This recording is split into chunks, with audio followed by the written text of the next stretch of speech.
तो चलिए आज हम लोग यहाँ पे देखते हैं प्रश्नावली 13.1 का क्वेश्चन नंबर 6। तो देखिए क्वेश्चन नंबर 6 में दिया हुआ है एक समषष्टभुज का परिमाप 66 सेंटीमीटर है। तो यहाँ पे क्या बताना कि प्रत्येक भुजा की लंबाई ज्ञात करें।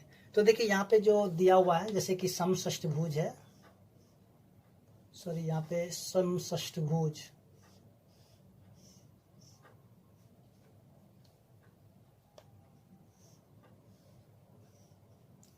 यानी कि समषष्टभुज यानी कि सभी भुजा क्या इसका बराबर है, ठीक है। और इसका जो परिमाप कितना दे दिया है, परिमाप दे दिया 66 सेंटीमीटर। तो इसका बताना है कि ये जो इसके प्रत्येक भुजा कितने सेंटीमीटर की होगी वो बताना है। तो देखिए यहाँ पे जैसे कि हम लोग देखे थे, ठीक है, ये सभी भुजा समान है। अगर ये वाला ए यानी कि सभी के सभी ए होता है और इसका जो परिमाप होता है, तो चलिए यहाँ पे हम क्या करते हैं कि आप इसको जो है, चलिए इसको हम ऐसे लिखते हैं, माना कि समषष्टभुज का भुजा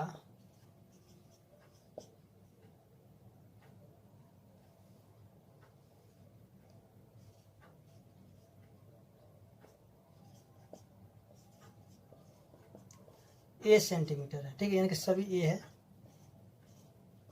तो यहाँ पे देखिए प्रश्न से देखिए जैसा कि हम लोग जानते हैं कि समषष्टभुज यानी कि सभी भुजा समान है, यानी षष्ठ यानी कि 6 भुजा वाला, ठीक है। तो यहाँ पे हम प्रश्न से यानी कि 6 गुना में ए, और ये जो इसी का वैल्यू, ठीक है, 6 गुना में ए का वैल्यू कितना दे दिया 66, ठीक है। तो यहाँ पे हम कह सकते हैं ए की वैल्यू हम निकाल लेंगे, तो ए बराबर कितना हो जाएगा 66/6। जैसा कि आप लोग जो है समीकरण में पढ़े थे, यानी कि ए का वैल्यू या फिर एक्स का वैल्यू कैसे निकाला जाता है, तो यहाँ पे वही चीज़ का अप्लाई हो रहा है, ठीक है। इसको काटेंगे कितना 11, तो ए बराबर कितना हो जाएगा 11 सेंटीमीटर, यानी कि प्रत्येक भुजा जो है 11 सेंटीमीटर का होगा, ठीक है। या फिर आप इसको ऐसे भी अगर एक्स यानी कि एक नहीं मानना है तो सीधे सीधे आप क्या करिएगा, यहाँ पे जो यहाँ पे लिख दीजिएगा भुजा बराबर में परिमाप बट्टा में, अब यानी कि पूरा लिखिएगा परिमाप बट्टा में 6, ठीक है। ऐसे भी आप निकाल कर ये जो फॉर्मूला है इस पर भी निकाल कर आप इसको बना सकते हैं, लेकिन हम कहेंगे आप इस तरीके से बनाइए, सबसे बेस्ट तरीका है ये, ठीक है। आपको निकालना भुजा, तो भुजा यानी परिमाप बट्टा में 6, परिमाप कितना 66/6, काटिए कितना 11, निकल गया 11। तो आप ऐसे बनाइए या फिर ऐसे बनाइए, लेकिन हम तो कहेंगे कि आप ऐसे ही बनाइए, ठीक है। इससे क्या होगा कि आपका जो क्वेश्चन में होगा, कोई भी और भी क्वेश्चन होगा, तो धीरे धीरे आपका जो वर्ड प्रॉब्लम है आपको उसमें जो समझने में बहुत ही आसानी होने लगेगा, ठीक है ना। तो चलिए अब देखते हैं जो क्वेश्चन नंबर 7 दिया हुआ है। देखिए क्वेश्चन नंबर 7 में क्या दिया हुआ है, एक धागे का टुकड़ा 24 सेंटीमीटर लंबाई का है और प्रत्येक भुजा की लंबाई क्या होगी यदि उस धागे से बनाया जाता है। तो चलिए यहाँ पे देखते हैं क्वेश्चन नंबर 7 में। देखिए एक धागा ऐसा है, ठीक है, और इसकी जो लंबाई कितना है 24 सेंटीमीटर, ठीक है ना। तो सबसे पहले क्या बताना है कि इसका जो है यानी कि प्रत्येक भुजा की लंबाई क्या होगी यदि एक वर्ग बनाया जाता है। तो चलिए यहाँ पे जो क्वेश्चन नंबर ए है, तो देखिए यहाँ पे हम सीधे सीधे कह सकते हैं कि परिमाप, इसको हम मान लेंगे परिमाप, क्या मान लेंगे परिमाप, ठीक है। अगर इस प्रकार का क्वेश्चन दिया हुआ है धागे की लंबाई, तो आप क्या करिए उसको परिमाप बना दीजिए, माने कि ये जो धागा है, ठीक है, इसी धागा को इस तरह से मोड़ के ऐसे बना दिया है ये, ठीक है, यानी कि ये जो वर्ग के आकार का बना दिया है। तो देखिए ये जो 24 है ना, तो ये सभी यानी कि जोड़ जाकर के कितना हो जाएगा 24 हो जाएगा, यानी कि इसका परिमाप जो हो जाएगा कितना हो जाएगा 24 सेंटीमीटर। बात समझे। अब देखिए यहाँ पे जो है जैसे कि वर्ग का भुजा है, तो इसको हम मान लेंगे कि माना कि वर्ग की भुजा क्या है 1 सेंटीमीटर है, तो चलिए आप मान लेते हैं, ठीक है। या फिर आप डायरेक्ट वैसे कर सकते हैं यानी कि वर्ग का भुजा, ठीक है। चलिए आपको हम डायरेक्ट ही बता देते हैं, वर्ग का भुजा क्या हो जाएगा। तो देखिए यहाँ पे परिमाप बट्टा में 4, परिमाप बट्टा में 4, तो परिमाप कितना है 24 है, तो 24/4 काट दी कितना 6, यानी कि इसके जो प्रत्येक भुजा हो जाएगा यानी कि वर्ग है, ठीक है, ये थोड़ा आयत की तरह बन गया है। तो चलिए ये जो वर्ग है यानी कि ये जो प्रत्येक भुजा कितना 6 6 6 और ये 6, यानी कि देखिए ये सभी को जोड़िए तो 24 के बराबर आ जाएगा, समझे ना। तो चलिए अब आगे देखते जो इसी का बी नंबर है। तो बी नंबर में क्या कहता है, एक समबाहु त्रिभुज, समबाहु यानी कि सभी भुजा समान होना चाहिए। तो चलिए यहाँ पे देखते हैं जो क्वेश्चन नंबर इसी का जो दिया हुआ है बी नंबर। तो चलिए यहाँ पे हमने ज़्यादा फार्मूला का यूज नहीं करके शॉर्ट कर लिया है। देखिए यहाँ पे समबाहु त्रिभुज यानी कि ये समबाहु त्रिभुज है, समबाहु त्रिभुज यानी कि ये सभी भुजा एक समान होगा, यानी कि ए समबाहु मतलब कि सभी भुजा समान होना चाहिए। ठीक है, और इसके ऊपर जो हमने वीडियो भी बनाया था पीछे, तो आप उसको देख लीजिएगा। समबाहु त्रिभुज विषमबाहु त्रिभुज क्या होता है वो सभी हमने बताया हुआ है। तो देखिए बी नंबर में, तो यहाँ पे हम लिखेंगे समबाहु, यहाँ पे त्रिभुज का परिमाप। ठीक है, देखिए समबाहु त्रिभुज का जो परिमाप या समबाहु त्रिभुज का परिमाप कितना हो जाएगा 24 सेंटीमीटर। तो हम यहाँ पे कह सकते हैं ना समबाहु त्रिभुज का भुजा, उसी तरीके से समबाहु त्रिभुज का भुजा बराबर क्या हो जाएगा, देखिए परिमाप बटा में 3 लिखेंगे। क्या लिखेंगे, परिमाप बटा में 3। क्यों, क्योंकि यहाँ पे देखिए ये तीनों भुजा समान है। ठीक है, तो हम इसको 3 से लगा देंगे भाग। तो देखिए परिमाप कितना 24 बटा में 3, काटेंगे कितना हो जाएगा 8, यानी कि इनकी जो भुजा हो जाएगा कितना हो जाएगा 8 सेंटीमीटर का। ठीक है, इसी तरीके से जो हम देखते हैं जो क्वेश्चन नंबर इसी का सी नंबर दिया हुआ है। देखिए सी नंबर में क्या दिया, समषष्टभुज दिया हुआ है। जैसे कि हम लोग जानते हैं समषष्टभुज, ये जो फिगर है ये क्या हो जाएगा समषष्टभुज। ठीक है, यहाँ पे थोड़ा फिगर बनने में थोड़ा मिस्टेक हुआ है, आप इसको चलिए यहाँ पे देखिए समषष्टभुज, यानी कि ये सभी भुजा समान है। कितने, ए ए ए ए ए और ए। ठीक है, तो यहाँ भी हम इसको परिमाप ही समझेंगे कि ये जो है ये तार है ना, सॉरी यहाँ पे जो क्या दिया रस्सी, ये धागा दिया हुआ है, तो इन धागा को जो है मोड़ करके जो है क्या बनाया गया एक समषष्टभुज। ठीक है, तो देखिए यहाँ पे जो है परिमाप लिख देते हैं समषष्टभुज का।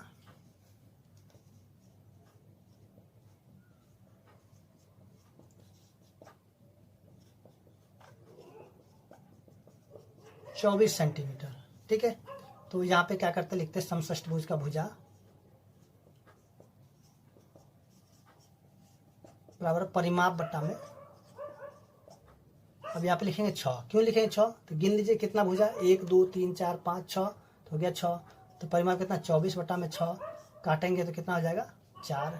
ठीक है, यानी कि इसकी जो प्रत्येक भुजा हो जाएगा 4 सेंटीमीटर का हो जाएगा। ठीक है, इसी तरह से हम देखें जो क्वेश्चन नंबर 7 था सॉल्व हो चुका है, और उम्मीद करते हैं कि आप लोगों को समझ में भी आ गया होगा। अगर लगे आपको वीडियो अच्छा तो जरूर आपको जो है इसको लाइक करें और साथ में कमेंट भी करें। चलिए अब देखते हैं जो क्वेश्चन नंबर 8 दिया हुआ है। तो देखिए क्वेश्चन नंबर 8 में क्या दिया हुआ है, देखिए 8 मीटर भुजा वाले वर्गाकार बगीचे के चारों ओर बाड़ लगाने का खर्च यानी कि व्यय 25 रुपये प्रति मीटर की दर से ज्ञात कीजिए। ठीक है, यानी कि देखिए यहाँ पे देखिए क्वेश्चन समझ लीजिए, जैसे कि ये एक वर्गाकार क्या है मैदान है। ठीक है ना, और इसकी जो भुजा है 80 मीटर, यानी कि बगीचा है, और इसकी जो भुजा कितना है 80 मीटर। और बताने कि इसमें देखिए इसको तार लगाना चाहता है, यानी बार यानी कि वो घेरना चाहता है इसमें, तो इसमें बताने को वो कितने रुपए खर्च करेगा, यानी कि उस तार लगाने में या फिर बार लगाने में जो भी करे उस घेरने में कितना लगेगा। तो देखिए यहाँ पे जो क्या करेंगे, सबसे पहले इसका जो परिमाप निकाल देंगे, और जो परिमाप निकलेगा उसको हम 25 से गुना कर देंगे, तो उसका जो खर्च है वो निकल जाएगा। ठीक है ना, तो चलिए यहाँ पे हम लिख लेते हैं वर्ग का भुजा कितना हो जाएगा 80 मीटर, उसका यहाँ पे लिखेंगे वर्ग का परिमाप, तो कितना 4 गुना में भुजा। देखिए 4 गुना में भुजा कितना है 80 मीटर, तो 8 चौके 32 यानी कि 320 मीटर। ठीक है, तो चलिए अब आगे हम क्या करते हैं, इसका जो निकालना में वार लगाने का खर्च, तो चलिए यहाँ पे लिख लेते हैं वार लगाने का खर्च, तो क्या लिखेंगे 25 गुना में 320 रुपये। ठीक है, तो ये कितना हो जाएगा 25 चौके 100, और ये हो जाएगा 8000 रुपये। ठीक है, आप इसको गुना कर लीजिएगा, तो आपको जो 8000 में देखिए 25 चौके 100 और ये 8 है, तो यानी कि 8000 रुपये हो जाएगा। ठीक है, गुना करने पर। तो चलिए अब देखते हैं क्वेश्चन नंबर जो कि 9 दिया हुआ है।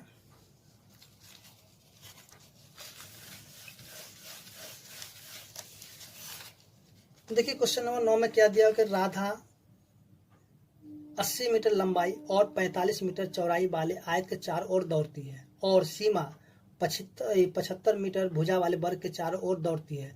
तो यहाँ पे बताना कौन कम दूरी तय करती है। ठीक है, तो इसके लिए भी हम क्या करेंगे कि दोनों का अलग अलग परिमाप निकाल लेंगे और इसमें से बता देंगे कि हाँ कौन सा कम दूरी तय करती है। ठीक है, तो चलिए यहाँ पे क्वेश्चन नंबर 9 को भी देख लेते हैं। जैसे देखिए राधा है, ठीक है, तो देखिए राधा जो क्या करती है, जैसे कि सबसे पहले एक ये जो है आयताकार मैदान है और इसका जो लंबाई दिया हुआ है 80 मीटर और इसका जो चौड़ाई दे दिया कितना 45 मीटर। ठीक है, और राधा इसमें चक्कर लगाती है। उसका देखिए यहाँ पे फिर से कौन है, ये जो है सीमा। ठीक है, ये इसका जो लंबाई कितना 75 मीटर, यानी कि ये जो वर्गाकार मैदान है तो इसका जो लंबाई कितना 75 मीटर है और ये दोनों दौड़ती है। तो इसमें से बताने कि सबसे कम दूरी किसको लगेगा। ठीक है, सबसे कम दूरी यानी कौन तय करेगा। तो चलिए यहाँ पे जो है ना, यहाँ पे हम क्या करते हैं, लिखते हैं जैसे आयत का परिमाप। चलिए यहाँ पे राधा के लिए यहाँ पे लिख देते हैं ऊपर में राधा के लिए। ठीक है, तो ये जो है जैसे कि यहाँ पे लिखते हैं आयत का परिमाप,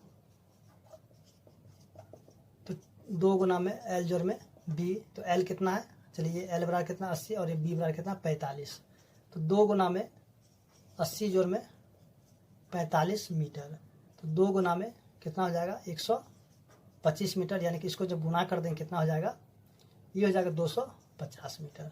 यानी कि राधा जब दौड़ेगी, ठीक है, तो कितना मीटर दूरी तय करेगी 250 मीटर। ठीक है, चलिए यहाँ पे सीमा के लिए, यहाँ हो जाएगा सीमा के लिए, देखिए यहाँ पे हम लिखेंगे वर्ग का परिमाप। तो देखिए यहाँ पे क्या है 4 गुना में भुजा, और देखिए यहाँ तक भुजा कितना है 75 सेंटीमीटर मीटर, तो 4 गुना में 75 मीटर, तो इसको गुना कर दें कितना हो जाएगा 300 मीटर। अब बताइए तो देखिए दोनों कौन कम दूरी तय करेगा। तो यहाँ पे दिख रहा है ना, यहाँ पे राधा, तो यहाँ पे आंसर में क्या लिखेंगे, चलिए यहाँ पे इसका लिखेंगे राधा कम दूरी तय करेगी। ठीक है, तो इस तरह से हम देखें जो क्वेश्चन नंबर 9 था सॉल्व हो चुका है। उम्मीद करते हैं कि आपको समझ में आ गया होगा।